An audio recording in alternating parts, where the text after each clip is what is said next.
Hi, 你们好. Welcome to my YouTube channel, 山海经. It's Zoe. I'm back. Zhou is my last name, Yi my first. Today's topic is life lessons from my childhood. Part 1. The Thief and the Centipede.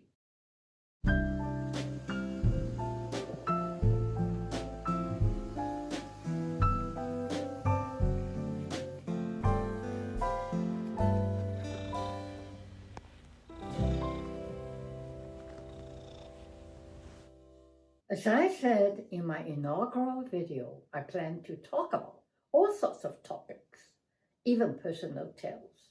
And in this episode, I'm going to tell you about 2 incidents that have impacted my life and the lessons I learned as a child, which I have carried into my adulthood. The best way for me to tell you these stories is to pull from 2 excerpts from my memoir. But first, a little bit about myself. I was born in Shanghai and grew up there in the 30s and 40s. With my father, a renowned Jingju actor, Beijing opera actor, and my mother, a socialite. I was part of the generation that experienced the last of the old, glamorous, and complex Shanghai society. There's a lot I can talk about, but I'll leave that to future episodes of my Shanghai Jing. One of the 2 incidents I'm about to share with you happened during the Japanese invasion of Shanghai in 1937. For days since August 13, the Japanese flagship Izumo had been bombarding Taipei, an industrial district, and Baoshan, and suburban district, with strong resistance from the national forces. The fierce 3-month battle ended on November the 26th, with the Japanese occupying Shanghai. At the time when the Japanese invaded Shanghai in August, my mother had followed my father on a performing tour in the north and had left the 3 of us, my elder sister Cai Zhao and my younger brother Juao and I, in Shanghai under the guidance of 3 young ladies: Dada Jie, the big sister, our cousin; Teacher Ding, our new home tutor; and 4th Ayi, a friend of mother's. I was then 5 years old, Cai Zhao 8, and Juao 3. During the bombings, our 3 young guardians, overwhelmed by fear, huddled together for courage and support. In the night, we all clustered in 1 bedroom on the 2nd floor. Their fear heightened my awareness of what was happening around us. It was under this veil of fear that I remember so well those nights. Just a few days after the invasion, deep in the night, we were suddenly awakened by a loud noise. 4th Ayi shot up in bed and cried out hysterically, "Did you hear that? Someone's out there. How scary." Teacher Ding got out of her bed and went quickly to the window. "It could be a thief. He must have jumped on the tin shed in the courtyard," she whispered. "What am I going to do?" Dadaji asked. She was in her late 20s and had come from grandfather's village in Shaoxing a year before, and was now keeping house for mother. "We can make noise to scare him away," suggested Teacher Ding. She was our new home tutor, 20 years old, the youngest of the 3, and had more courage and sense. "What if he doesn't go away?" 4th Ayi was in her early 30s, but was the least helpful. "Oh, then we can call out for help and wake up the neighbors. That would scare him away." "There's another way," Dadaji thought for a while. "The way we do it in the village." She went to the adjoining bathroom and brought a basin of cold water to the window. She opened the window slightly, leaned out, and raised her voice. "It must be that cat again." And then In the darkness, Cai Zhao and I had crawled out of our beds and sneak behind Teacher Ding by the window. It was a full moon. The courtyard was bright and silvery white. A few seconds later, sure enough, we heard meow, meow, meow coming from the courtyard below. See, I told you, it was a cat. Dadachi continued to call out into the courtyard. Meow, meow, give me a basin of cold water. I fixed it up. Following that announcement, Dadachi poured the basin of cold water down into the courtyard. Sitting in her bed, Fourth Ai kept asking, did he go? Did he leave? No one bothered to tell her. We were watching the thief in the courtyard. In absolute silence, we watched as the shadow of a man crawled along the wall, then climbed on top of the shack, jumped over the wall, and disappeared. I was impressed by the subtlety of this you know, I know you know game. This was the first lesson I learned at the age of 5, that there are alternative ways to solve a problem, and the typical way to diffuse an issue to no issue. It was also a lesson I found useful later in life, not to provoke danger head-on, and more importantly, for one's own safety, never to corner an opponent or a desperate man into a dead end, but to leave him leeway to back out. Like the saying I learned later on, 狗技跳墙. A dog can jump over a wall when desperate. And the other incident I was about to tell was hilarious. It happened a couple years earlier, in 1935. It was my first time joining my family on Father's performing tour. It is from this memory of that incident that I know we were at the Huayuan Fandian, the Garden Hotel in Suzhou. I remember little of our days there, yet strangely, I feel I can summon that warm summer evening with a snap of my fingers. I can see the room clearly before me and feel the fragrance of the jasmine fluttering in the air through the low open window behind where Mother was sitting. Mother was sitting at the end of a large oval dining table with a bowl of shrimps in front of her. She was peeling the shells off the tiny shrimps with her long painted nails, one by one. She was doing it for Father, of course.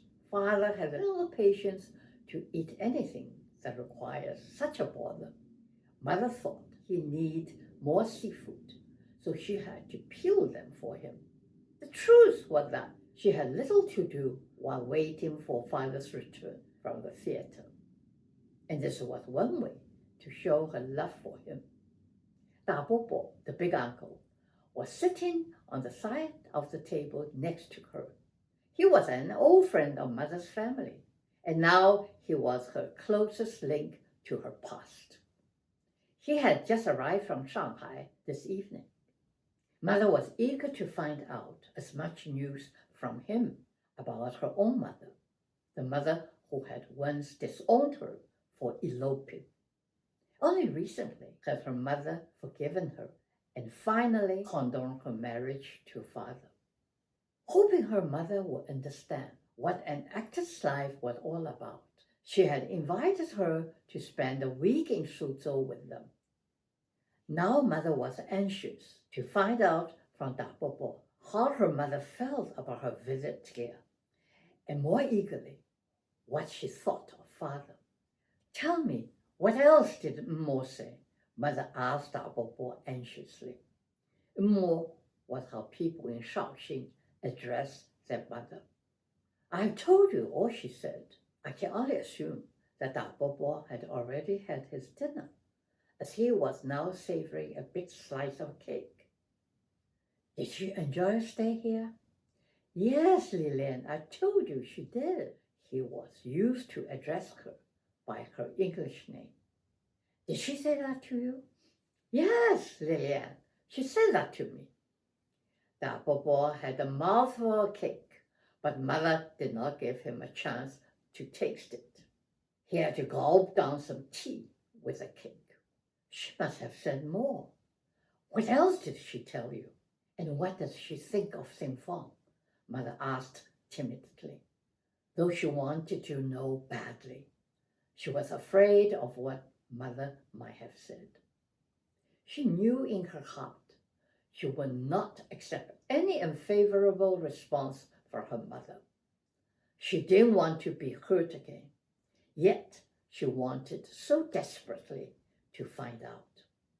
While struggling with this dilemma, she stretched her hand down under the table to fan away whatever was bothering her.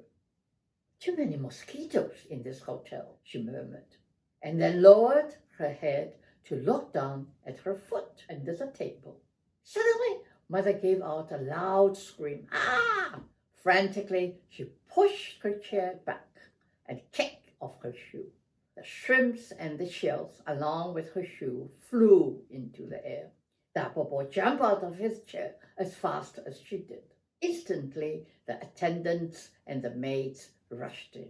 Centipede! It was a centipede on my foot. That long, mother cried out incoherently. Immediately, all things were cleared off the table. Everyone started to hunt for the tiny, wriggling insect. They checked the floor, looked under the table, and wiped every chair in the room. The centipede was nowhere to be found.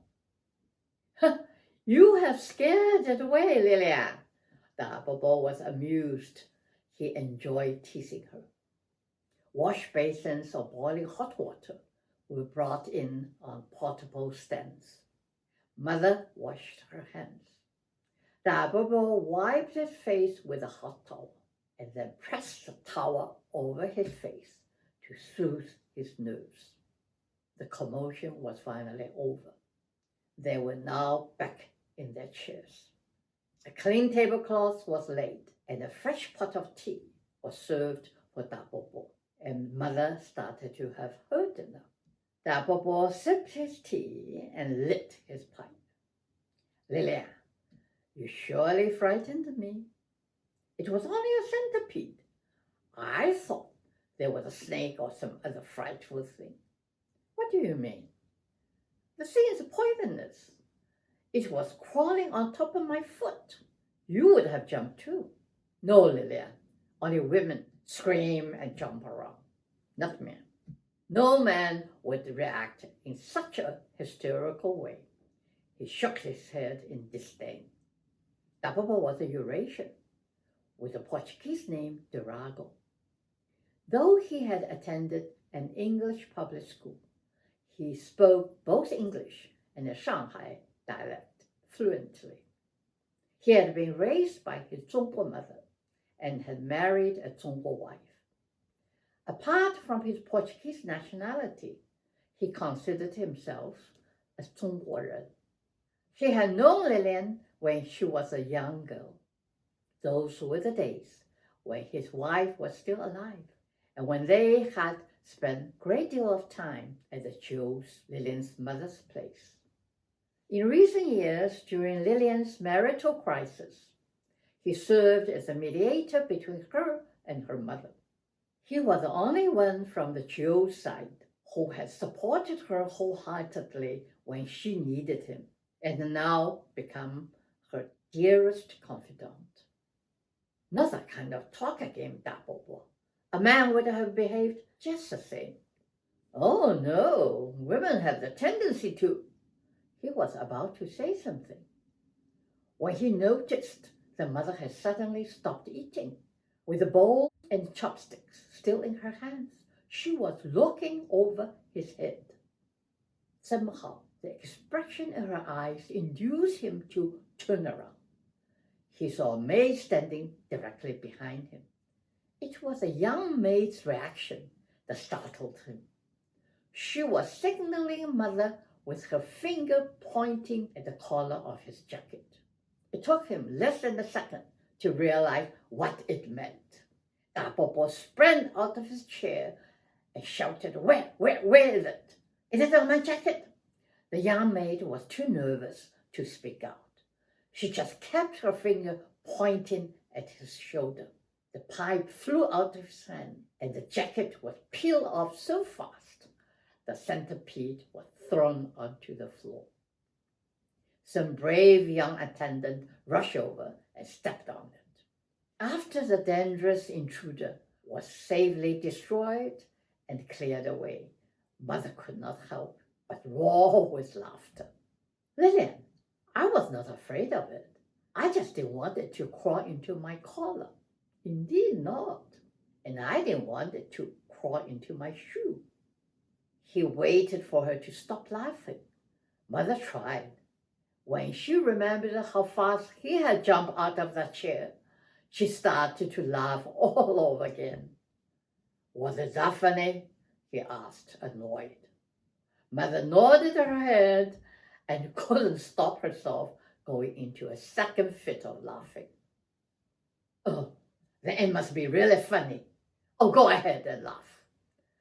Bobo grumbled loudly. With great care, he took his time, examined his pipe, and was glad that it was intact. After lighting it, he asked, Now, what were you just asking? Oh, yeah, you wanted to know what Mo said about Xingfang, eh? He was ready to tease Mother to his heart's content. It is a strange thing that I remember this evening so well, yet I haven't the faintest idea where I could have been during that hilarious episode.